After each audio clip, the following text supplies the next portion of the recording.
Try that one instead. There you go. Does that make any difference? Whoa, shit. I'll just start the show again. Lucky I started 2 minutes early, hey. Bloody hell. Well, you can tell it's been a bit of a week frazzled, hey.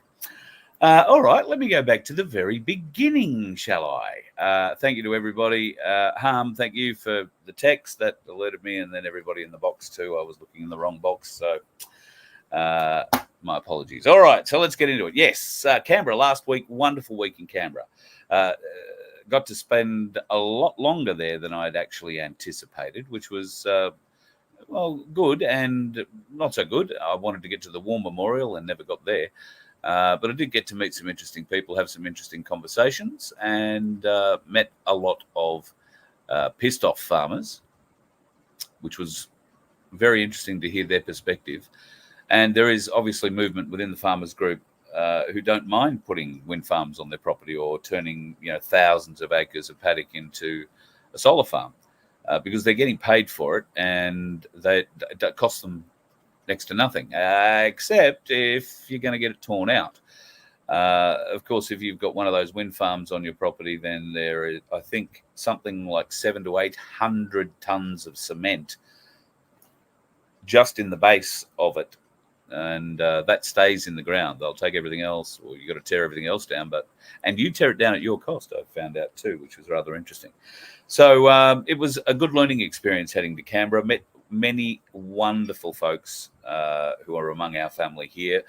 I just want to highlight a couple that I bumped into because it was right from the moment I got to Canberra really on the Monday, and didn't stop until I rolled out of town on, I think it was the Saturday afternoon when I eventually left. So Rob, Kathleen and the crew who came down from up Singleton Way, thank you very much. And we had a great conversation about not just what was going on with the Farmers Rally, not just what's happening around the Cali, and I was going to call into the Cali, but I got a bit crook. So I don't know if you heard, there was some sort of a gastro thing going around New South Wales, and I don't know that I ran into anybody with it or whatever, but I certainly caught a touch of something like that. And I wound up spending an extra couple of nights on the road, just parked up, just taking my time getting back. There was no real rush, but I wasn't feeling terribly good, so I didn't think I'd share that with you while we were, making our way back up.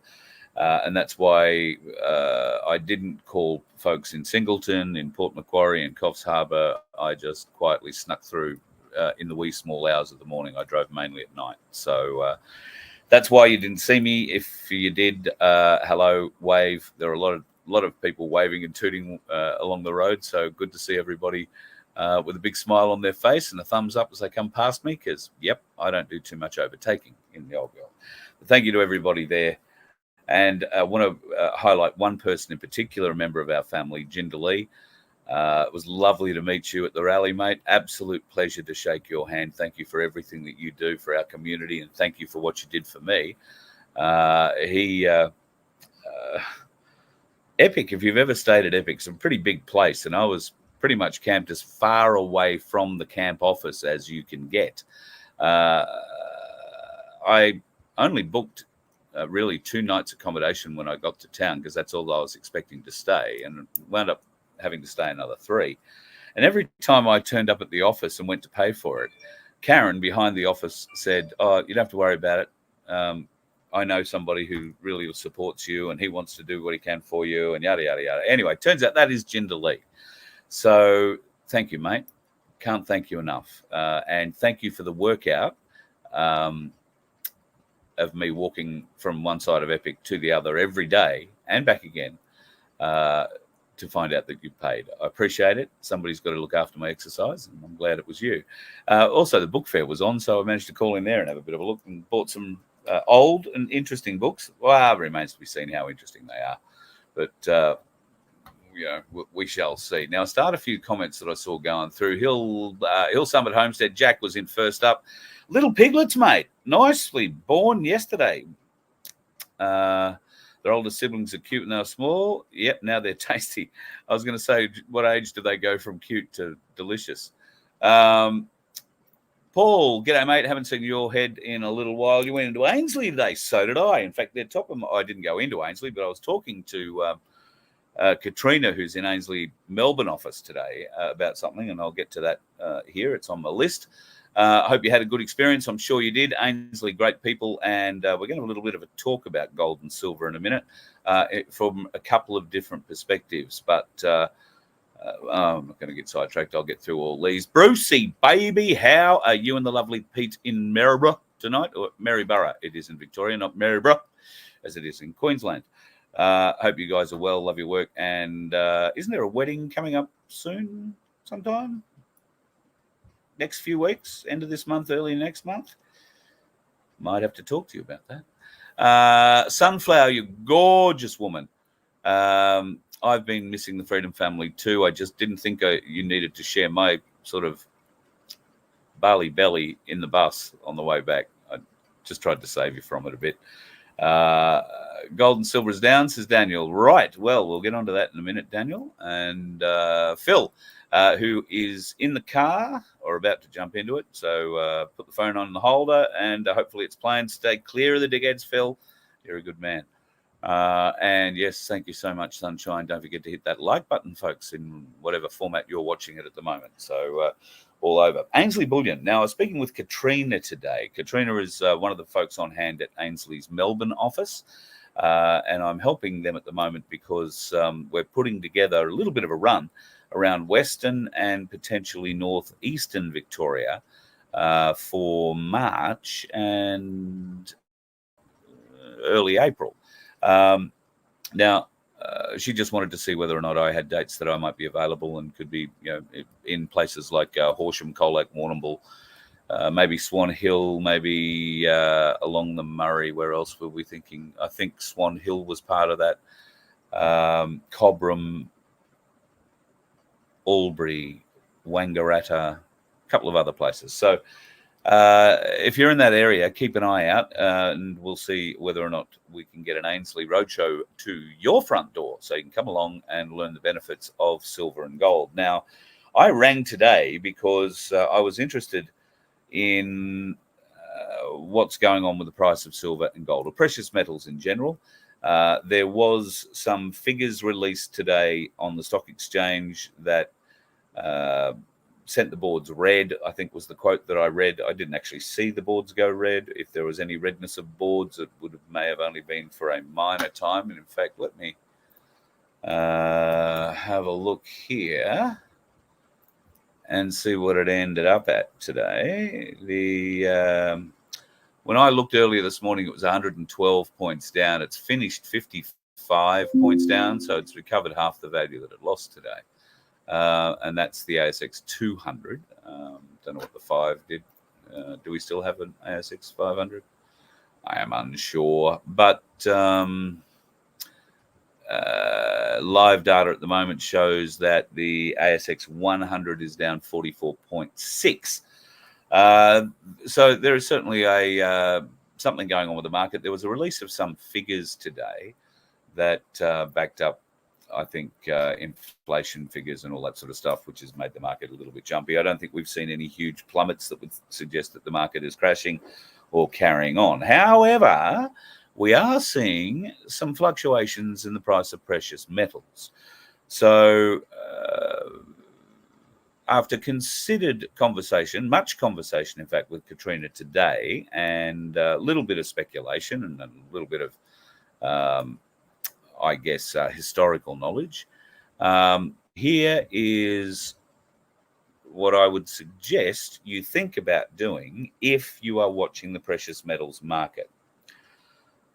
Hang on to it. Don't go selling it. Don't go carrying on. Hang on to it. In fact, if it drops below $3,000, buy it immediately. That would be my tip. Keep watching and see how low it will go. I expect that it will go a little bit lower yet.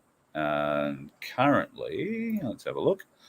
Currently, the gold and silver live price is $3,070.10. That's the spot price for gold for an ounce. and $33.90 for silver, for an ounce of silver. Now, they've both gone down from this morning. I think gold's down, I want to say $10 to $18 from what I saw it at this morning. And silver is down probably 20 cents, 25, 30 cents from what I saw it at this morning. So if you're in the market, keep watching and don't think about selling. Just hang on to it and buy more if you can. If you see, I imagine silver drop down to anything like 33 or under, I'd be looking at that too, quite significantly. It may even go lower than that, but don't listen to me. I'm only speculating. I don't know anything at all about markets. I don't give financial advice. Anything I'm doing is just telling you, hey, listen, this is what I'm prepared to lose. And I'm not prepared to lose anything at the moment. I haven't got anything to lose. So I don't want you to lose. I want you to win. So hang on to what you got and be prepared to buy more. That is my tip. And that's backed up by conversations today, as I say, with the team from Ainsley in Melbourne. And on that note, moving forward, you might want to be considering your self-managed super fund. There have been some interesting rumours at this stage. I haven't seen anything official come out about changes in superannuation and particularly how your money is going to be invested in super. One would have to ask about what return you're currently getting on it, and whether or not it might not be better taken out of big super and put under your own personal control so that you know it's being invested in something that you morally agree with.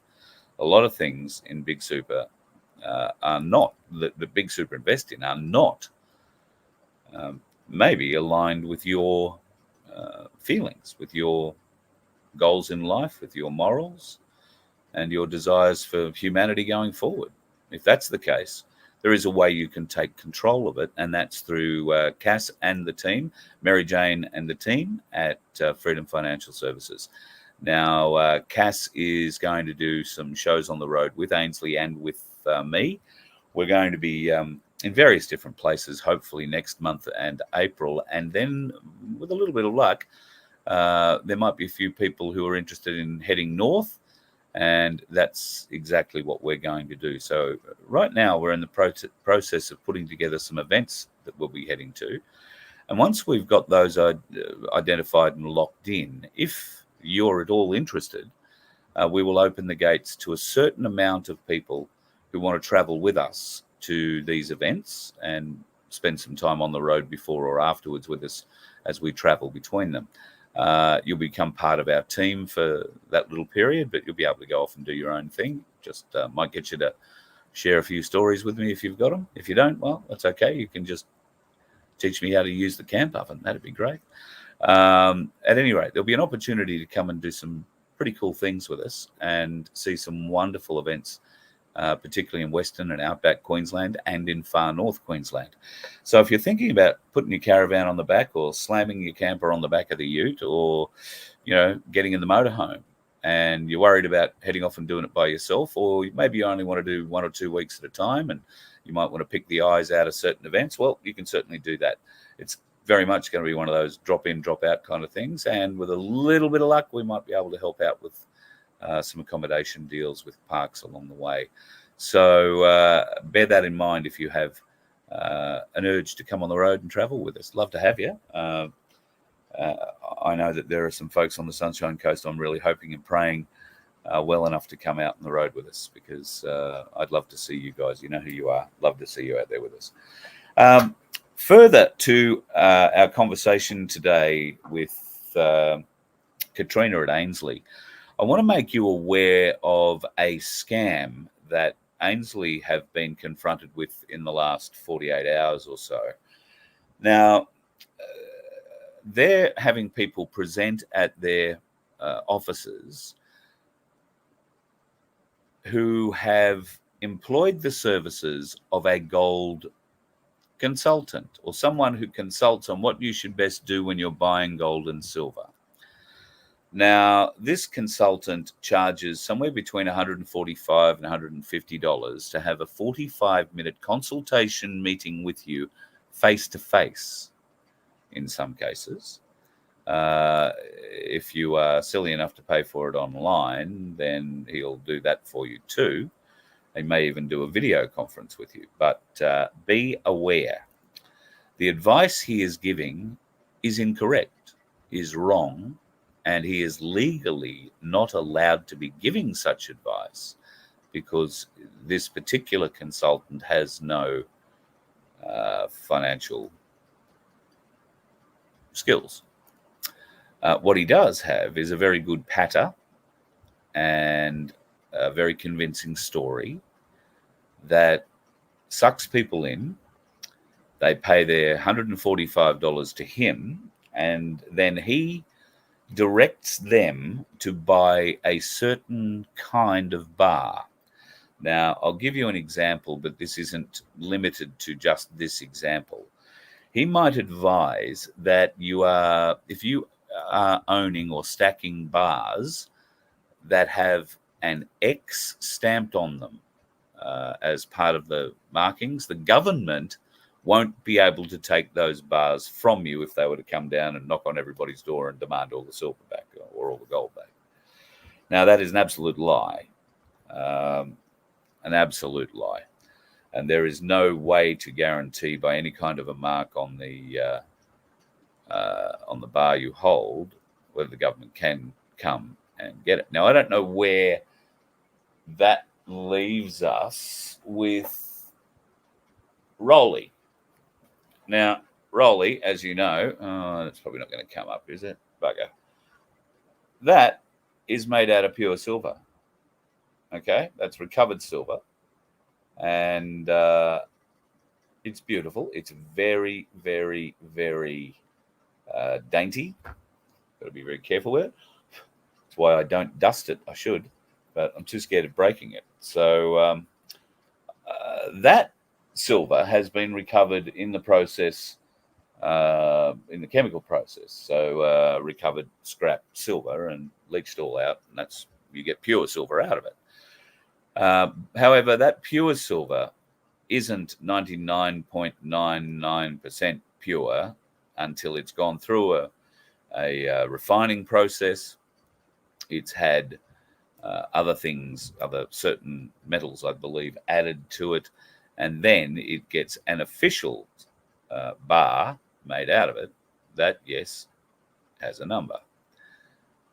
So that silver, before it's made into a bar, I don't know, but it's not really, like if you were to go and try and trade that, and Ainsley are not the company that would trade that sort of silver, but if you were to take a bag of it in, and let's talk ounce then, if you're paying $40, let's say, for a pure ounce of silver at Ainsley Bullion, and the buy price might be, let's say, 38, then the buy price on that sort of silver might be $30 or $26 or something like that, because it isn't pure. They can't do anything with it. They've got to go off and refine it, add stuff to it, and make it sellable through their system.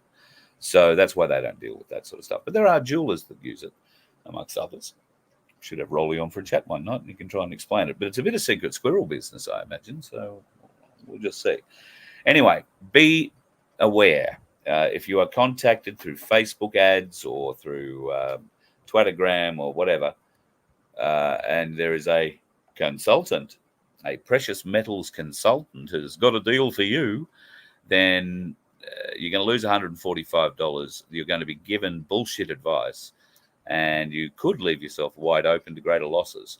So only deal with reputable companies, and I'm going to mention Ainsley because they've been great supporters of us, but there are plenty of other companies if you don't want to go to Ainsley. But Ainsley, and I imagine probably other ones, do not charge a consulting fee. You can go to Ainsley's office in Melbourne or in Brisbane, or indeed you can just ring them and ask them questions. There's no obligation for you to buy or sell. If you just have questions about the whole thing works, how it works, they are happy to look after you. Now, if they're at a busy time and they've got a lot of clients in, then you can expect to get a call back. But if someone is available, they will be able to help you out. And better still, come to one of these evenings where Katrina or I dare say Michael or Paul from Queensland could be coming along, and they will be able to answer all your questions. I mean, the team, David and Joe and Katrina out of Melbourne, are bloody great. Michael's now running the company from Brisbane. Paul is still floating around, and they have a great team behind them here in Queensland as well. So come to one of their events. Ask them any question you like. They're not going to charge you $150 or $145 for the advice they give you, and you can be guaranteed the advice they give you is 100% correct, 100% correct, 100% legal. Can't get any better than that. So steer clear of consultants wanting to charge you money and then tell you who to buy your gold or silver from and what kind of bars to buy, because the only person making money out of that deal is him. All right, he's getting commission on the sales on those bars that he directs you to buy. All right, so back away slowly, nod your head politely, and run away, run away, run away, run away, run away, run away. All right, got a couple of little things I want to show you here. Mar-a-Lago seems to have had a little bit of interest lately. This bloke, Chuck Calestro, has said, breaking report, FBI may have raided Mar-a-Lago in search of a missing binder that purportedly proves the CIA set up the Russian collusion narrative. A bombshell story to drop tomorrow. Now, tomorrow will be later tonight, our time, so we'll wait and see whether or not anything actually comes out of that. There has been some interesting stuff for Tucker Carlson, and I don't know if you've gone and joined Tucker Carlson's network, which you can do. It's a subscription network. He does have some behind-the-scenes stuff there that he's put up. He is in, well, the piece that I saw today, he is somewhere in the UAE or maybe Dubai or Abu Dhabi, in front of a business large business gathering, answering questions about his time with Putin and his observations between the West and the Middle East and Russia. It was a very enlightening interview, in fact, and quite sobering from a fact that he was very honest when he said he thought he understood what things were like in Russia. He had a father who worked there in the 80s in a government role. Back then, people were lucky to have power for 12 hours a day, let alone 24 hours a day. It was a dark, dingy, and I can speak from experience from East Germany. I've spent some time in East Germany as a child, and my greatest memory of it, if I was to describe to you what it was like living there, it's like looking at everything in black and white. For me, as first of all, a 5-year-old, then a 10-year-old kid. It was like looking at everything in black and white. Steam trains, cobblestone streets, no new cars, only really one sort of vehicle, one sort of car, the Trabant. And my uncle was so proud of his Trabant. It took him 30 years to get it, 15 years to get a replacement guard when that got crashed into one day from one of those other dickhead drivers. They had them in East Germany as well. But the most modern thing in East Germany in 1976 was the Russian MiG fighters flying over the top of us to the Polish border and back at over the speed of sound. They would rattle the rafters. My Omar had pot plants hanging from her rafters, her roof, and they'd swing every time these jets came over. I can't imagine Russia was much nicer. And my father, who studied Russian as a child and had been to Russia once, I think, was asked by my daughter once, what was Russia like? Was it beautiful? What did it smell like? She said, and he said it smelled of cabbage, and left it at that. So Tucker Carlson was quite surprised because he stayed in Moscow and got out to see the city, traveled on the subway, met people on the street, met normal Russians, had unfettered access, as he says, and then was able to get into the Kremlin and sit amongst that history and Putin obviously presented it with some archive. He was struck by how beautiful and how clean, how modern Russia is, Moscow is. How very modern. In fact, so modern that it's more modern than any city in America today, and much cleaner than any city in America today. And he wondered why that changed. When did that change? And I think that's a very good question to ask. When the wall came down and Russia wanted to join NATO, Putin asked Bill Clinton on a visit to Washington if Russia could join NATO. And Bill said, well, I can't see why not. And that was before lunch. They met for dinner that night. And he came back and said, well, I spoke to my people. They said, it's too late. Right. Too late. Why would it be too late for Russia to join NATO? If you know your history, Russia was the reason NATO was set up. After the Second World War, the nations around Russia in Europe, particularly in Western Europe, were worried that the Russians might get some further expansion ideas, and they wanted to form an alliance to stop that should the Russians decide to cross over borders they weren't invited into. Ukraine wasn't part of that alliance. Ukraine was very definitely part of the United Soviet Union of States in those days. Very definitely part of it. The interview that Tucker Carlson conducted with Putin was very good from a contextual, historical perspective, in that you now know the history of Russia, and we're not getting it from the Aussie Cossack, even though his history lesson is very similar, just the same. And that context provided, I think, a good platform for the interview moving forward. Now, as I said, he was asked about why the cities, or he ruminated on why America had lost the ability to keep its cities clean, to keep its people in control. And Russia, here is Russia perceived to be by the West to be this impoverished nation that smells of cabbage, and it's nothing like that. Putin says in the interview that they are very highly technically advanced, and they are leading the world in hyper weapon technology, hyper velocity weapon technology. Now, he wasn't joking about that.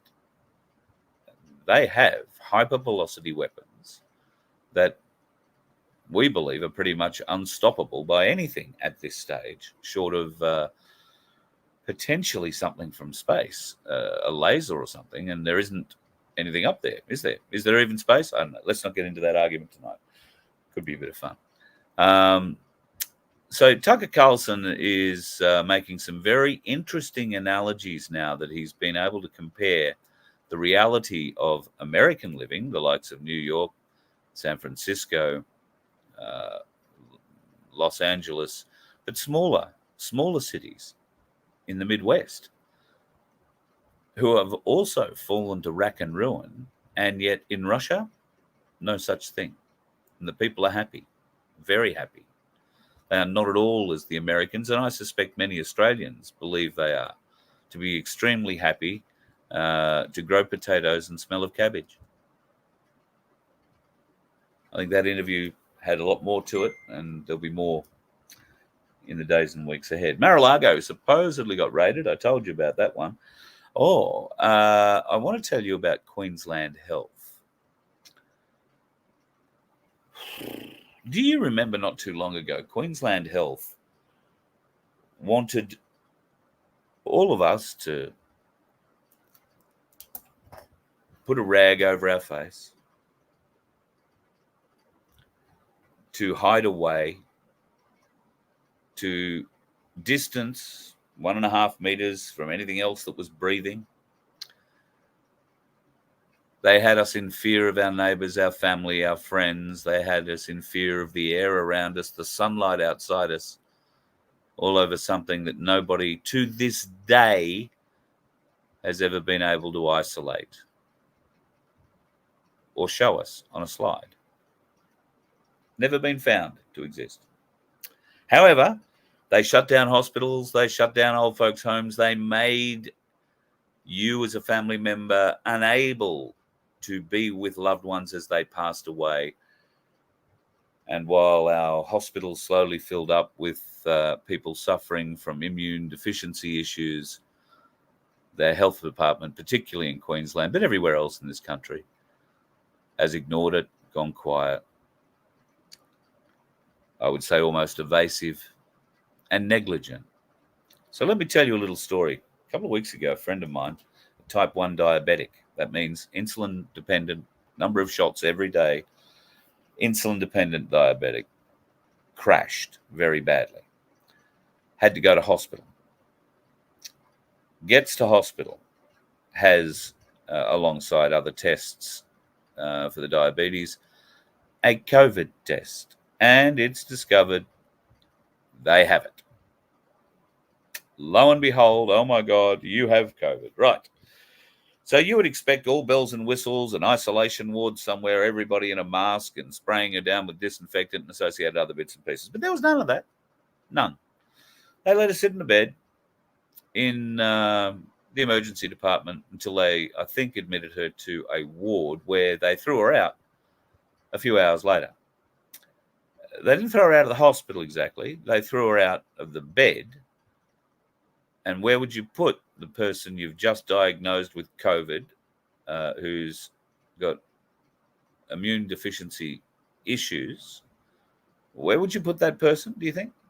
In a hospital? In the Caboolture Hospital. Let me put it that way.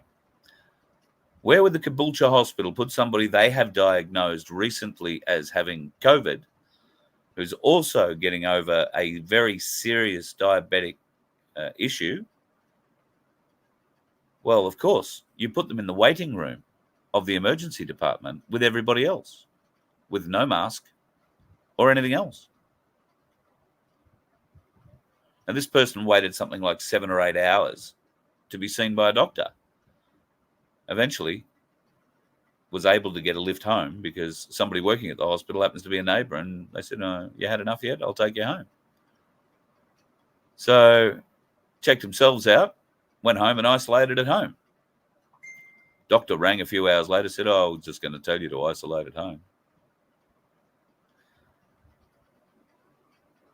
Where did Queensland Health get off denying people who haven't been jabbed access to elderly folks in hospital or in old folks' homes,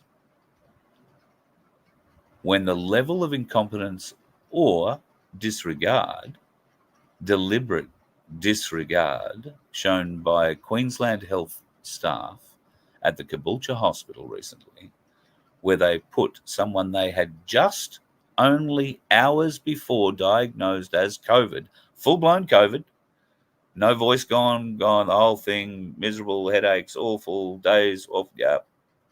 Full-blown, where do you put them? You put them in the emergency waiting room with everybody else waiting for a friggin' doctor. Seriously, folks, do we think anybody currently with their hand up or sitting in Queensland government are worth giving another go when that sort of idiocy is allowed to be conducted on, I suspect, a daily basis in hospitals around the state, probably around the country? There's going to be an election in Queensland later this year, folks. We can't allow these people currently in the positions to stay there. They can't. But we need to come together ourselves, find the right people in our own communities, and raise them up to represent us at this state level with a view, a top-down view of the state and the country. Because Queensland holds a very unique place in the country, not just being one of the most beautiful parts of it, but one of the most sneaky politically. That's why the two major parties cling to the power, and they will do whatever they can to stop a group of independents or a loose group of independents coming together under a banner to the betterment of us all. The betterment of us all. How powerful would that sort of a movement be come election time, when we could literally turn our backs and shame those who have been standing in that place saying they've been representing us for so long, taking so much money, and I would argue, much of it under false pretenses. They should be ashamed. They should be made to hand back. They should certainly never be allowed access to their government-funded, very, very well-plumped superannuation funds. And any assets that they own should be seriously looked at as to how a minister or a person who was elected to that place and was getting, I forget now, about $110,000 a year, might be $190,000 a year for a backbencher, I don't know. They come away millionaires, these bastards. They come in paupers, they come away millionaires. I don't understand how that happens. It has to stop. But it'll only stop if good people like you will stand up and represent the other good people like you in your community. And we band together under a banner, take back our parliament. And taking back the Queensland parliament is significant. But we'll talk about that another night. Queensland Health need to be held accountable for so many things. But they need to answer questions about the incompetency of the staff that would send a type 1 diabetic who just suffered a major hypo and who they've just diagnosed with the dreaded spicy cough out of a ward or out of a bed and into a friggin' waiting room, an emergency waiting room. Caboolture Hospital. That's just one more horror story to the list of, well, there are countless horror stories about the Caboolture Hospital. Countless horror stories. Maybe we'll start a little group to share those too. But in some cases, it's the incompetence of the people there. In other cases, it is the incompetence of the bureaucrats behind it. It really doesn't matter. We can't afford incompetence in either side of this argument in our bloody hospitals and in our health system. And we know damn well that no current politician, and I suspect none that have stuck their hand up to go running so far, are capable of doing this. Are you? Do you know somebody who is in your community? For God's sake, put them in touch with me. Because we've got to do something. We can't just sit back and let this election go past without fighting back in some way. And I mean politically. I don't mean pitchforks and knives at 50 feet. We need somewhere where people like me can be comfortable casting a vote. Because I can't find anybody at the moment that I would be comfortable casting a vote for. Certainly none of the incumbents. And I'm sure you feel pretty much the same way. So are you one of these people that feels like that? Do you want to do the right thing by your community? Do you want to stand up and represent not just your community, but your area, your portion of the state, and the state in general in the big Australian argument? Because the Queensland Parliament is very special in the Australian political environment. And I'm only just really becoming aware why. So there's more to come on that one, but trust me, we need people like you to stand up, be part of this. If you're interested, email me, carl@vofhq.com. I don't know what the hell we'll do about it. We'll figure something out. I've got a name, not prepared to share it just yet, but I do have a name. A lot of fun. And maybe you should write a letter of complaint to Queensland Health, particularly if they're threatening you in any way with having to get jabbed or having to dance around a step or jump through a hoop to see a loved one, you can point out their hypocrisy, point out their stupidity, and then at the election, appoint people who will hold those bastards accountable. I'm sure I'm not the only one that wants this. We have to work together to overcome the evil in that place. Labor, the LNP, the Greens, and whatever coloured group they throw up after teal,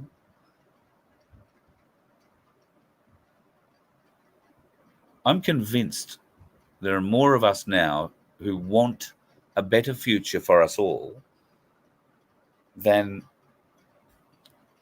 there are who will vote for the incumbents to keep the status quo. I think we can get a lot more of those people that will vote for Liberal, vote for Labor, vote for the Nats, vote for the Greens, vote for the Teals. I think there are a lot of those people sitting on the fence and would come our way if they could see a rational group that simply has the people and what's best for the people, their local community, their wider district, the state in general, come together and see what we can accomplish. Could we do any worse than that than the Premier currently sitting in the chair of Queensland with his satanic tattoo on his shoulder and his goofy-looking grin when he's asked serious questions about youth crime in this state, when he laughs about a grandmother being stabbed to death in front of her 6-year-old child in a Queensland, Brisbane shopping centre, and he laughs about it. This is someone we have no business allowing a place in our highest office, let alone a place in the parliament at all. I'm going to think of a great place for it. That'll come after the trials, I hope. We'll never get trials unless we band together and we elect people who feel that way. Will you stand up? Will you be part of it? Is there something we can do here together? We don't all have to agree on the same things. We can all agree that the sky is blue.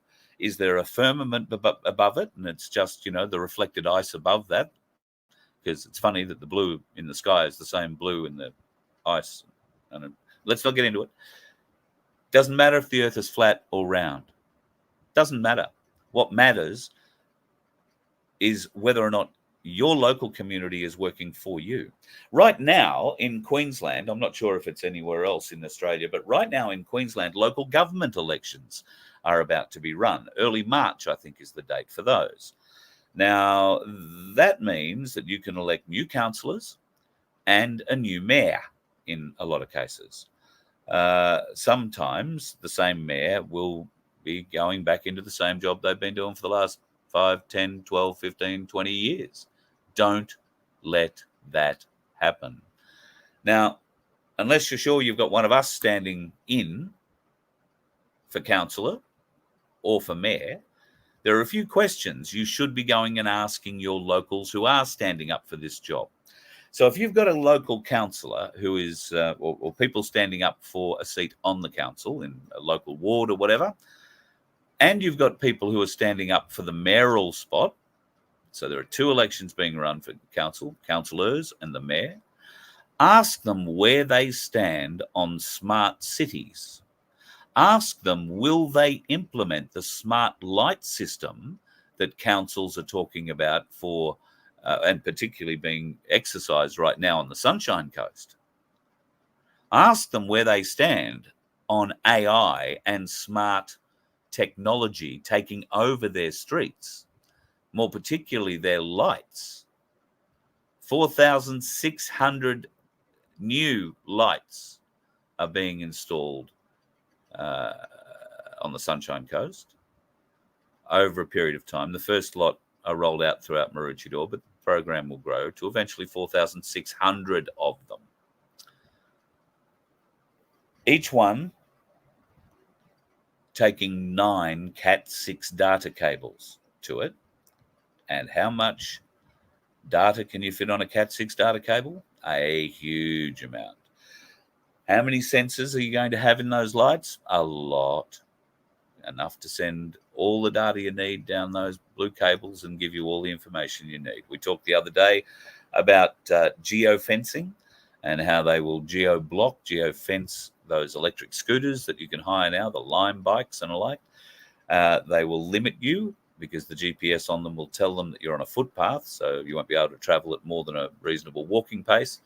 If you move out onto the road, you'll be able to go a bit faster because the machinery and the scanners in those lights above you will be able to tell the system that you are on a road capable of doing 50 or 60 kilometers an hour. So you'll be able to do that, unless you're not. If your face is identified as somebody who is not of good character, who has been known to do the wrong thing at various times, then the scooter won't work at all. It'll just stop. The only difference between that scooter and your new Tesla or your new BYD or your new Leaf is that those things have 4 wheels instead of 2. But all the control can be taken from you and your vehicle rendered useless. If they don't want you to travel, you will not be allowed to travel. Now, this is the technology our councillors who just want to make sure that the rubbish get picked up on Friday like it normally should, and that the streets are swept, and that there is a bit of a parking area for the local shop owners so that people can park and go into those local shops and spend money. That's what a lot of people think local council's about. But right now, local council is making major infrastructure decisions based on smart technology. Now, go and ask your local person running for council or mayor where they stand on all of that. And then based on that, you figure out whether or not you can support them. I dare say you're going to find a lot of them won't have the vaguest idea of what you're talking about. And when it comes up before them, should they get elected at council, they'll just go, oh, I don't understand any of that. Yeah, all in favour? Aye. No worries. Where's the brown bag? I think it's bloody appalling. Absolutely bloody appalling. We need to make them accountable. And I think the only way to make them accountable the first way to make them accountable is at the ballot box. But we need people to stand up. I mean, there have been groups that have started. Ricardo's mob seems to be imploding, although I did see an interesting thing sent to me today, warning people off signing anything to do with Como John and Ricardo's National Strike Day petition, warning people off signing it, saying it was just a data gathering thing. They're going to sell all those email addresses off to database warriors and make money out of it. That'll fund Ricardo's next campaign. Bullshit. And even if it did, who cares? Wouldn't worry about it. I am pleased to see that the date for the strike, or the commencement of the strike, seems to have been let out, May Day. So people can prepare for that. Still a few months away. That might mean that you want to go and dig a bit of gold yourself and stick it away as a stockpile, because if you're not going to pay all your bills and you're going to live like a hermit, it might take more than a day to get some action on the front. So be prepared to stick it out. And I'm sure Como John will have lots of advice on exactly how to do that. I just hope that he's managed to get the boat fixed. And if he needs to go floating around, it's going to stay afloat. That'd be the best thing. I would say, yes, I did hear John went up to Gympie on the weekend. I saw somebody sent me an interview he did with Dick Yardley. I could barely understand it, barely hear it. So I didn't, unfortunately, watch all of it. I'll try and get back to it and have a look. Apparently he had to go at my place or whatever.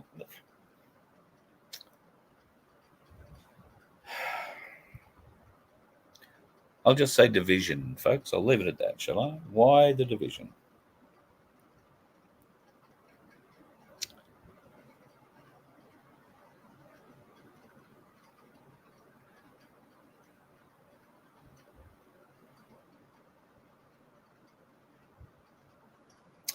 there are a few things that you don't know about.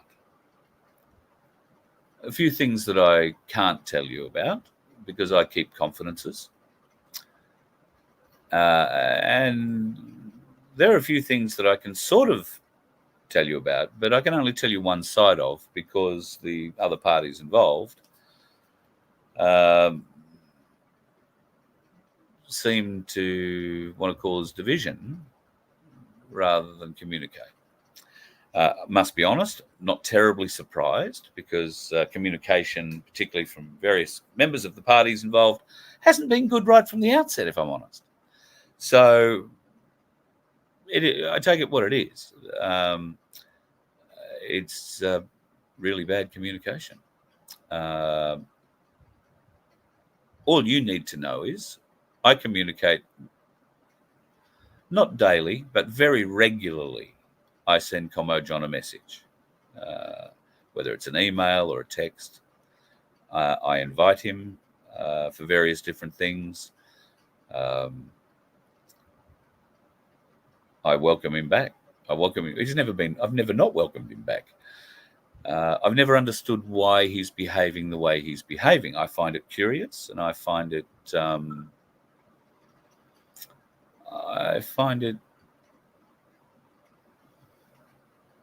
hard to comprehend a reason, at least a favorable reason, why. So rather than jump to conclusions, I always like to hear it from the horse's mouth, so to speak. And as John has always alluded to and said, he's a straight talker and all that sort of crap. Well, I've asked many times for a bit of straight talking, and he's never been shy at giving me straight talking advice previously. But he's done that privately. Now, apparently, he wants to do it publicly. And I'm just struggling as to why. And I'm not going to buy into it because I genuinely don't care if he wants to play that game. He's going to miss out on a really good fishing trip. And I'm sorry for him for that. Because I'd love to have him on it. But can't do much if he doesn't answer his SMSs. And he's a very important man, of course, because lots of people are inviting him all over the place to have a few beers, sit down and have a talk. So he's enjoying that. And God bless him. God love him. I don't want to distract him away from the things he loves. I'd just simply give him another opportunity to do it. That's all. So that's the story on dear old John. At the moment, what else have I got? 3 pages of crap here tonight. Right. So chemtrails. Now, a lot of us have been talking about chemtrails. A lot of us have been talking about Senator Roberts' inquiry or looking for evidential proof of chemtrailing happening in Australia. Now, there are some very significant and stringent guidelines that they necessarily need to prove if they're going to take this evidence into Parliament. And so far, we've come up short providing that evidence. It is not good enough to provide a picture of a plane at 38,000 feet with a line behind it in a perfectly blue sky and then say, oh, that's a chemtrail. Nor is it possible to provide a picture, a screenshot of a flight radar data image of that aircraft showing its position, its height, its speed, its direction of travel, all that sort of stuff. It might be useful if you were to hold the flight data information up and film the aircraft and the flight data information at the same time so that you can correlate the two in one video. That would be useful. However, how do we know that the aircraft identified by flight data and flight radar is in fact that? All aircraft are doing to identify is putting up a transponder number. And from that transponder number, various different pieces of aircraft information are gleaned. Now, the military have their own set of transponder numbers, and the fact is most military aircraft, in fact, all military aircraft are authorized to fly around without transponders on. So they don't show up on radar. Yes, you might see a plane flying at 40,000 feet, and it might not be showing up on flight radar. Look, that could be a glitch with flight radar. Check Google. There are other apps you can text. Skyglass is another good one, which is a paid app, but you'll get a lot of interesting data from that. We need to be able to marry all this up together and then present it to the good senator. Now, I had some conversations via text with one of his people. I think it's his media man, a guy called Aidan. I tried to gain some clarity on exactly what the senator was looking for, and then explained that it was impossible for us laymen to get the kind of evidence that he is asking for, simply because most of us don't have access to a camera with a lens strong enough to identify an aircraft flying at 38 or 42,000 feet, close enough so that we can identify the tail and maybe get a flight or an aircraft number off it. Now, that requires very big lenses, thousands, tens of thousands of dollars worth of lenses. I don't have that. In fact, I can tell you we've got, I think, $28 left in the company account after arriving back from Canberra. So we won't be getting lenses, we won't be getting fuel, won't be getting anything until we've managed to sort that out a little bit more. But nobody is going to have access to those sorts of lenses unless they have a telescope in their backyard. And I don't know how good you're going to be with a telescope tracking a plane during the day, but if that's what it takes, that might be what it takes. If you've got a good telescope, but you have to be able to identify the aircraft in flight. And if you're close enough to identify that, you're going to get some amazing vision of what's coming out of either the engines or somewhere else off it. I suggested to Aidan that we do have access to an aircraft that is capable of flying at altitude and at speed. Now, it can't fly quite as fast as a 777 or a 767 or even a 737, but we have the ability of being able to position it and get ahead of these things. It certainly is pressurized and can get up to the right height, and with the application of a lens that doesn't cost tens and tens of thousands of dollars, but maybe, $1,000 or $1,500, we will be able to get actual flight vision, close-up flight vision of an aircraft doing this stuff live.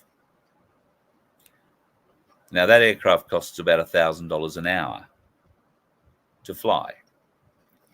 And that's a mate's rate, right? The guy that owns it is a very, very qualified pilot, owns an aviation business, and he does have other aircraft that could certainly keep up with 767s, 777s, and the like, but it might scare him a bit if he pulled up on their wing. They're military aircraft.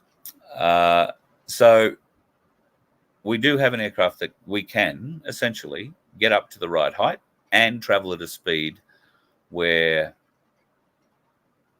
we can get some very good vision of these aircraft doing what they're doing.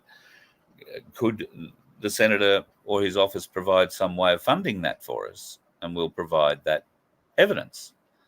I haven't received a reply about the funding, but that's what it costs.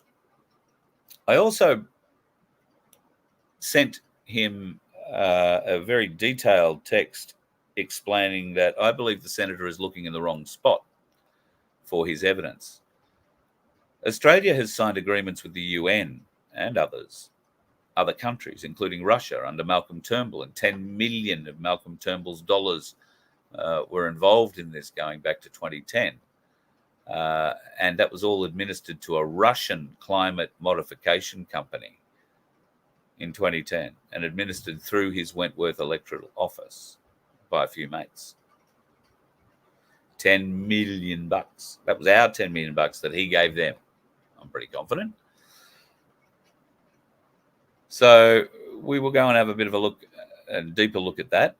I started first looking at that when I was working for TNT Radio, and that was one of the stories that we spoke about the day or the last show I did before they sacked me. So maybe that was the one that triggered it. I think Malcolm Turnbull has a bit to do with TNT Radio, just between you, me, and the Gatepost. Might just be signing checks, but pretty confident he's got something to do with it. I could always be wrong. Always be wrong. Just surmising. And little things are falling together at the moment. It's proving rather interesting in that particular area, but we'll talk about that another night too. I don't want to get ahead of myself. Back to the senator and his aide. So there has been a lot of emails to me concerning Paxvax and the thought that we are being sprayed, inoculated from the sky. He tells me that there is absolutely no evidence of that happening. There is some confusion around the word release in the OTR something or other. That is the document that outlines what they're actually going to do, but they don't believe an aerial release is part of any of that. So they don't believe the Paxvax is being sprayed in any way, shape, or form. Ricardo has been telling us for I don't know how long now, years, at least the last 12 months, that he believes what they're spraying is good. But tonight, apparently, he's going to tell you that whatever they're spraying is bad. Very bad, very bad. I don't know.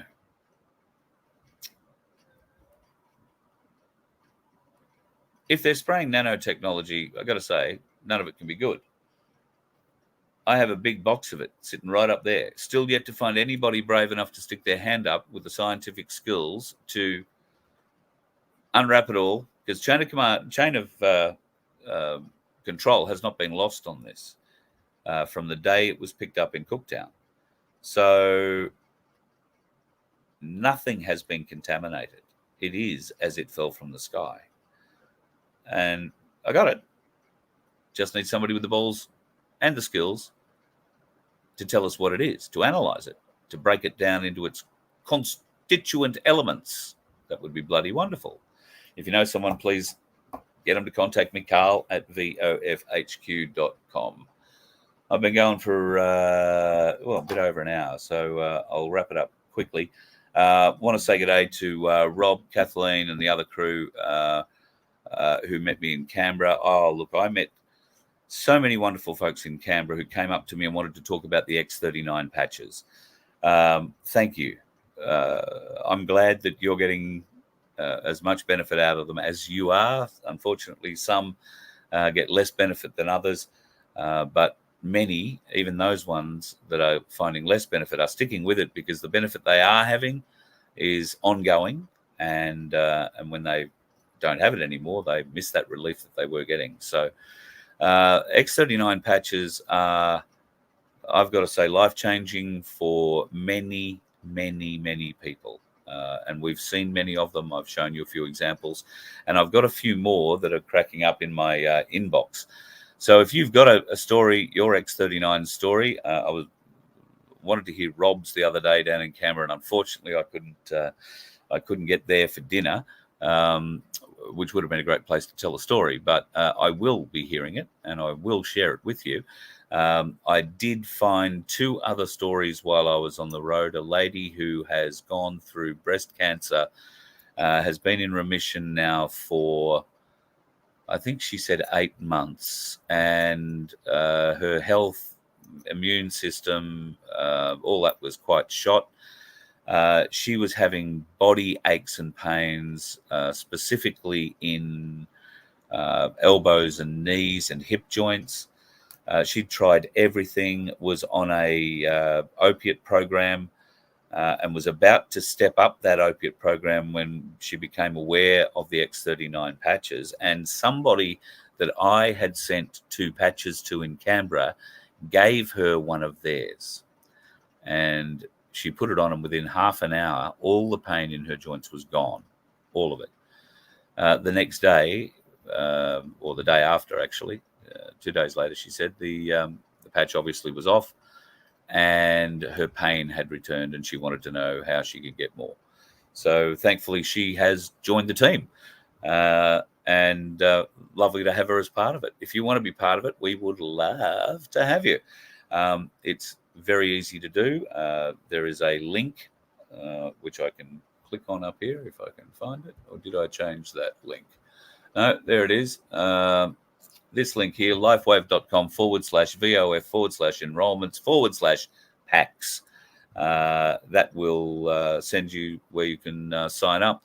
If you're a single person and in a bit of pain, I would suggest you take the bronze package. If you are a couple, I would suggest the silver package. That way you get a month's worth of the patches each, and you get a month to share either between yourselves or hand around and help some other folks with. Every time you buy a patch or you buy a packet of patches, we get a small donation that goes to the Voice of Freedom fuel tank truck. I think last week we got $164 out of it. So that wasn't too bad. That was almost half a tank of fuel. No, that was almost a quarter of tank of fuel. I'll get that right. But every little bit helps, as they say. So if you'd like to help us out that way, then we'd love to have your involvement. I'm purely keen to help you and your pain. If me telling you about this helps you with your pain, then I'm happy. I don't care if you never buy another patch again, but why wouldn't you if it helps you with your pain? And yep, you're only going to help fund our fuel, which I can tell you is, well, the hydrogen, I've got to say, without the hydrogen, the bus would be almost too expensive to run on petrol. Well, it would be too expensive to run on petrol. Even with the hydrogen, to get home, I was on fumes. And I just want to thank Greenie for helping me. Thank you, buddy. My trip, I haven't done the numbers because I haven't been able to fill the bus up when I got back here.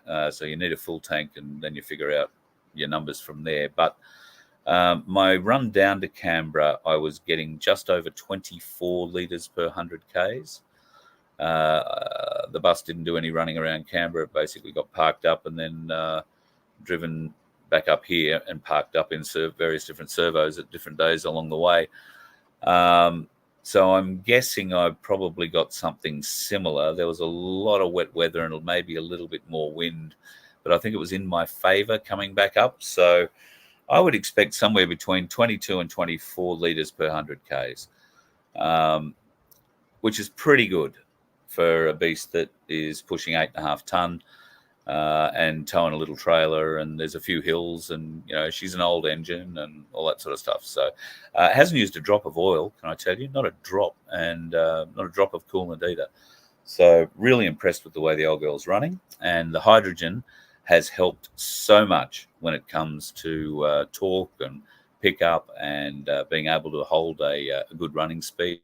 I was traveling, just so you know, on the way back up, I drove it a bit harder on the way down. I sat at pretty much at 100 kilometres an hour all the way down to Canberra.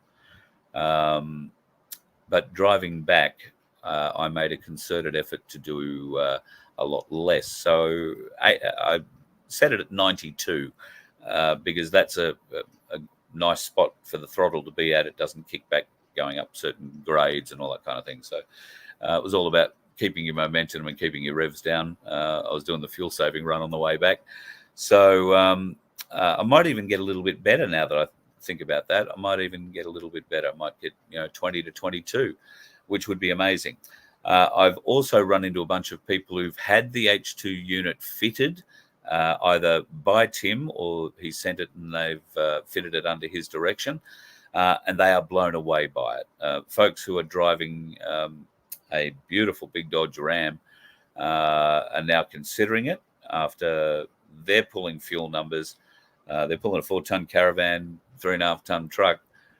They're similar weight to me, and their fuel numbers are similar to mine with the hydrogen on. So if they actually put the hydrogen on, they would be banging out 18, I would say, 16 to 18 litres per 100 Ks, towing 4-ton. That's pretty impressive. I've had similar stories from folks, not from Dodge Rams, but from GM units, big GMs, telling similar stories. They've put the unit on. They notice an immediate change in throttle attitude, pickup, torque, all the good things that you expect when your engine's looking and feeling good.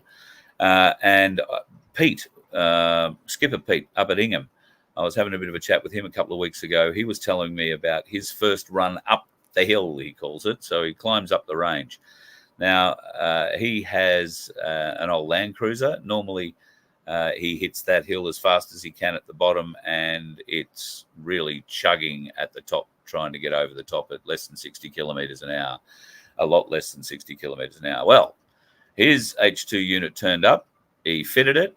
He took the beast for a run and ran it up this hill. He said he started at the hill at 100, hit the bottom of the hill at 120, I think he said. And ordinarily, like I say, he would be back 3 or 4 gears by the time he reached the top and crawling over the top with this thing. Not this time. She pulled at 90 kilometres an hour over the top and was looking for the next gear. He couldn't believe the torque increases in it. And he was pretty impressed, the way he spoke about it. So all round, big increases in fuel efficiency if you're towing, and big increases in big diesel vehicles particularly, and I've got to say big petrol vehicle like the old girl, because those petrol motors are not terribly efficient. And when someone says, oh gee, they're dangerous, look, it's not dangerous at all. I sit right beside the hydrogen maker. There is no pressure valve. There is no pressure container. It's not under pressure in any way. It simply makes a gas out of water, and that gas travels at 1,300 kilometres an hour as fast as it can where you direct it. And right now I direct it straight into the airbox of the motor. It spreads itself out in the motor and then discharges in the compression cycle with a lot more oomph. It burns everything in that cylinder in the compression cycle. That means when the pistons come down, the exhaust valves open, there's nothing coming out of there.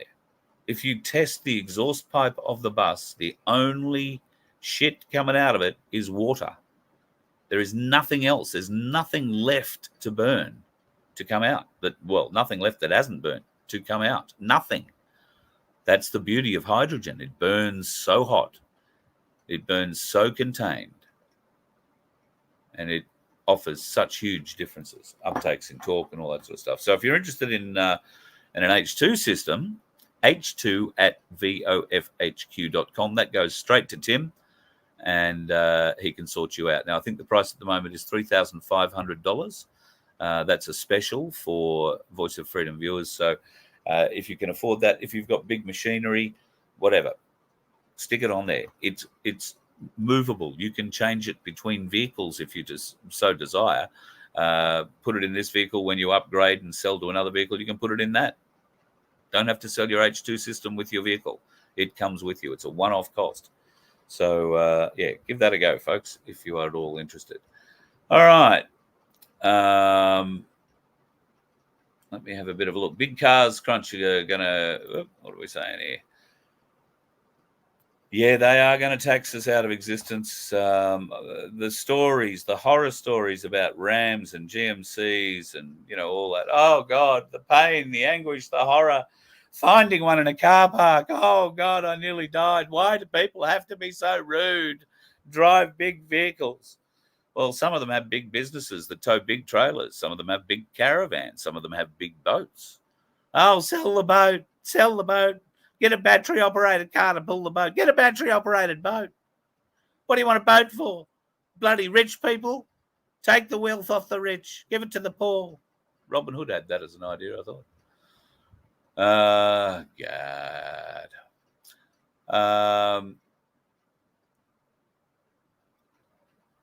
Looks like Rachel's in the chat tonight. Hello, Rachel. Veronique, nice to see you in too. I'm just trying to go back through the chat and see if there are any questions I need to especially jump on. don't think that's probably the case. I just want to tell you that I did find some wonderful folks in Canberra. Thank you for introducing me to your groups. I'm enjoying them tremendously. We were on the hunt and believe we sort of found them. 6 King James V Bibles. They needed to be purchased. Don't know whether or not they have been yet, but if they are, watch this space. It could be very, very interesting, particularly for people turning up in court with one of those under your arm. And if you know the right words to say, could be very, very interesting. All right, folks, going to love you and leave you. Sorry for being unavailable for the last couple of nights. I just really was getting over the trip back up here. Now, I posted up the delightful Rickety Kate. This is Rickety Kate. Now, I posted this up at the start just to give you a bit of a look at what radio used to be like. Yes, I shit you not. Get a close up of this. So Rickety Kate's face, teeth, and nose, eyes, teeth light up. Yep, light up, glow. One would assume red, judging from the outtake. Now, what sort of a horror show did Rickety Kate come from? Well, I can tell you, our very own radio history. Rickety Kate was a mascot used during Test cricket broadcasts by 3DB out of Melbourne from the 1930s through to the 50s. She was made of black velvet fabric, and she had her own theme song. Now, back in the day, I don't know if you knew, but cricket, when we were playing the Poms in England, it wasn't reported to us live, and the ABC weren't calling it live. There were scribes at the cricket typing out everything that happened and the commentary from the BBC, if you like. And then it was telexed or cabled through to Australia. And news readers and the such in Australia would read it as live. And they would use things like a pen to say, oh, yes, and Jones comes running in from the southern end. He's got a strong arm. Oh, yes, beautiful, shot by border, back off to the border. And they'd smack a pen down near the microphone and make it wood on wood and make it sound like ball on willow, so to speak, leather on willow. However, it took a little bit of time when something happened, if there was a wicket, for instance, for the description of the wicket falling and everything else around it to come through. So when a wicket fell in the 30s to the 50s, there was a live audience in those overnight shows. They would allow 100-odd people into the old 3DB studios, and they would sit there and listen to this call as it went to air. And when they needed to fill that little bit of a gap where the scribes in UK were writing down the fall of the wicket and what was going on, and the one in Australia was rushing off to the telex, reading it, and then running back to the studio to read it live, they would sing the Rickety Kate song. Which I will spare you because I figure the photo of her is enough nightmares for one night. But just goes to show Australian radio, well, has more than one thing to answer for, I would say. Be safe out there, folks. If you're heading out on the road, you know who to avoid. Who? Yeah, you're right. You let one ant stand up to us, then they all might stand up. Those puny little ants outnumber us 100 to 1. And if they ever figure that out, there goes our way of life. It's not about food. It's about keeping those ants in line. That's why we're going back. Does anybody else want to stay? Let's rock!